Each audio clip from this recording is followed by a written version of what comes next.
So people are going after the Mandalorian again. It's like we can't just leave it alone, but it just reinforces the thing that we always talk about is when you have something that's done right, that fans love, that really seems to kind of put the check boxes last, focuses on story first. And that's what fans want. That's what fans want in entertainment. They want to be entertained.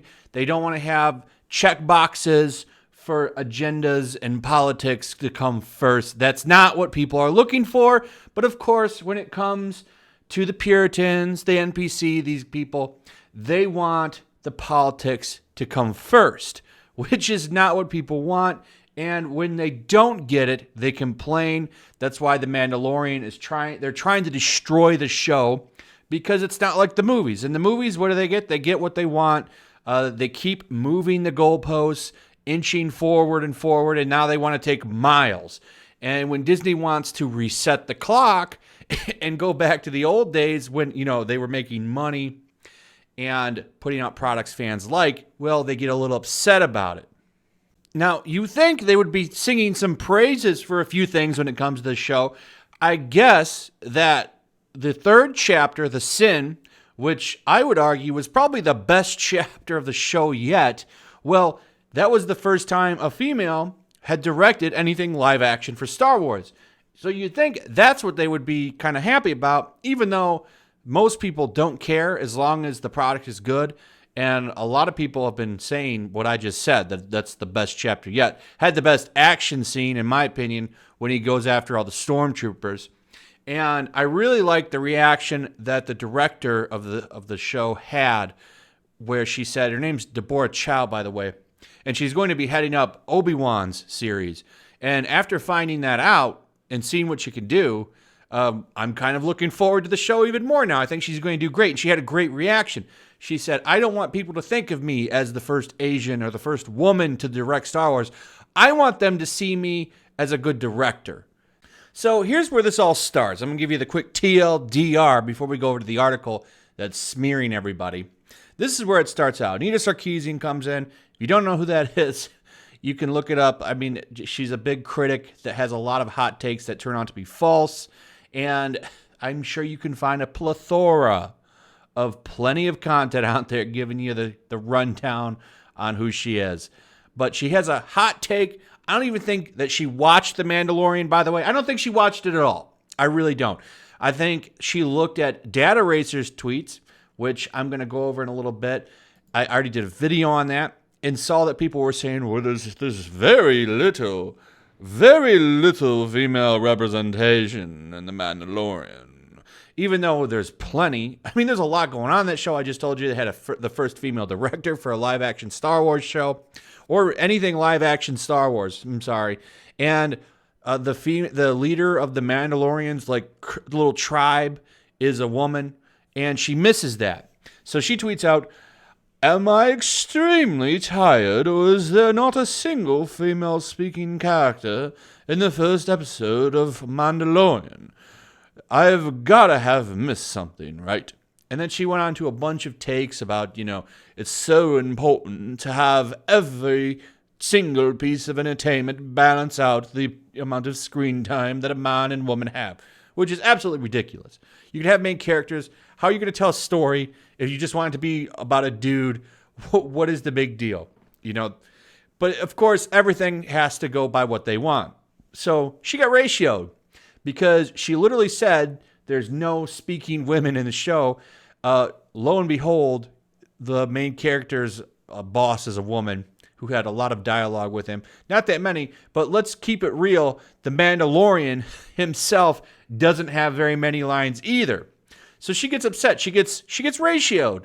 And that's the problem. That's what it always comes down to.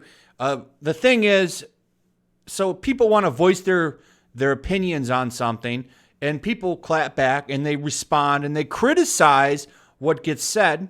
And instead of responding to the criticism, no, they call it, oh, I'm getting hurt. This is hurting my feelings.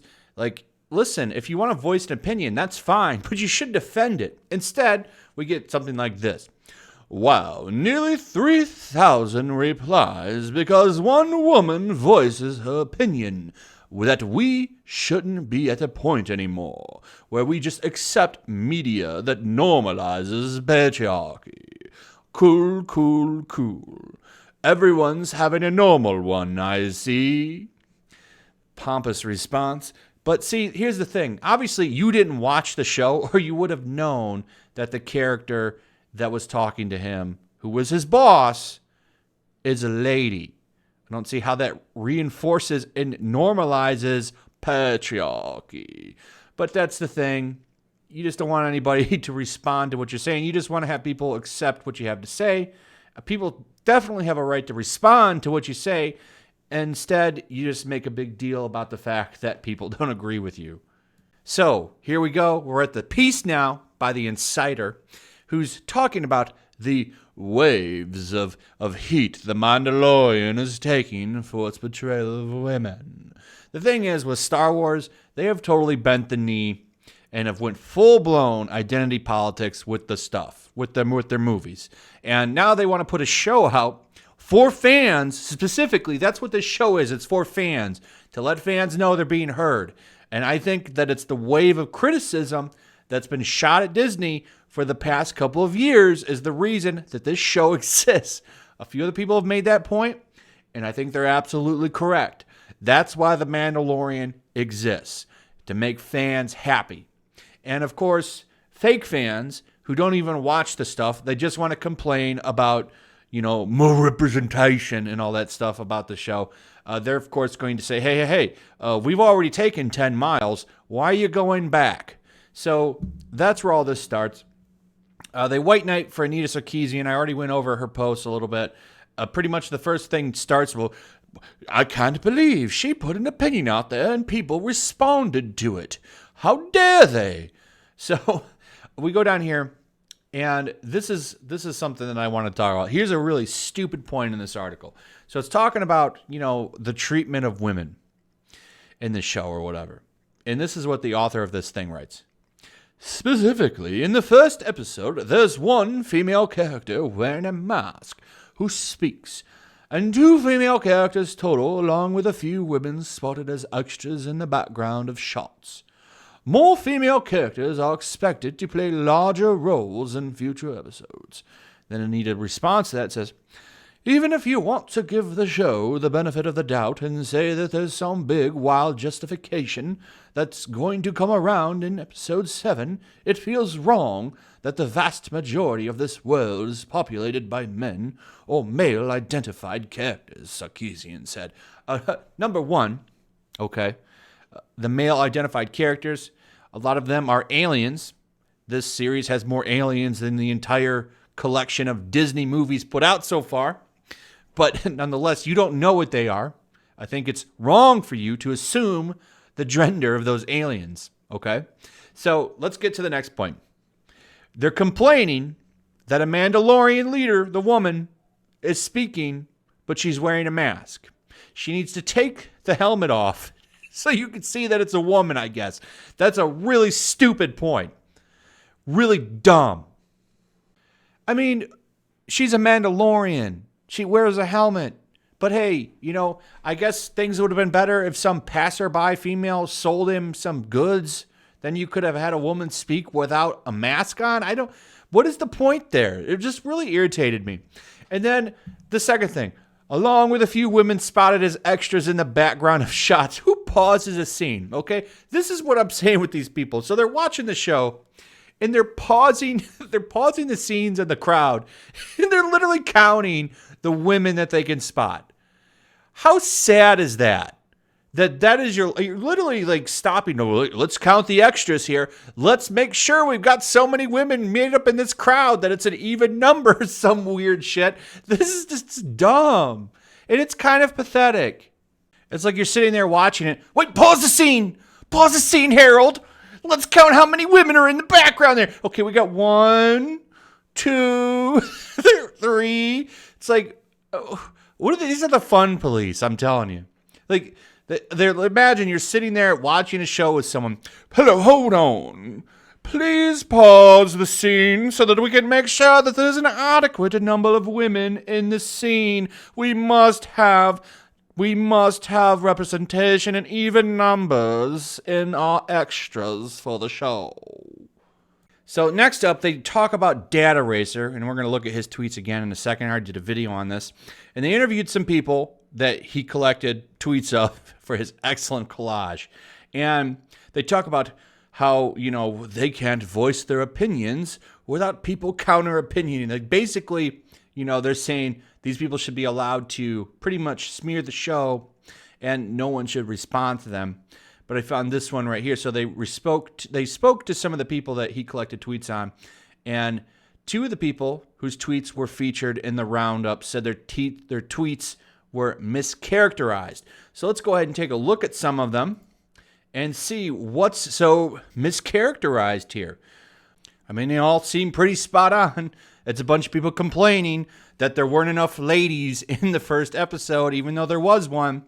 And it's like we always point out, you can't give these people an inch because they want a mile. You have to shoehorn in a character to be with him the whole time or something. It's so dumb. You can't just tell a story anymore. You can't. And that's what a lot of people have a problem with. But look at this. Not a single woman in that entire Mandalorian pilot. Once again, missing the female character that was his boss. So I don't really see anything that was mischaracterized here. And of course, the article doesn't show you any of these tweets either, by the way. Instead, they just smear Data Racer 117, and that's pretty much it.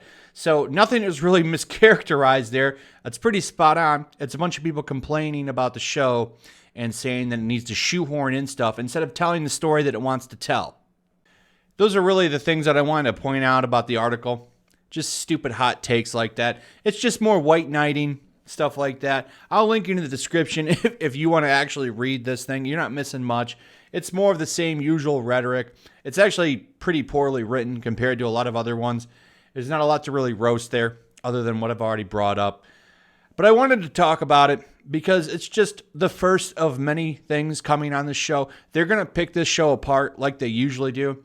And the thing I want to see is, will Disney stand tall? Will they stay strong and ignore this and just let this show? The show's already made, so whatever's gonna happen with this show is gonna happen. I don't think there's anything left for them to shoot for it. It's done. So the thing we'll want to see is, will Disney apologize?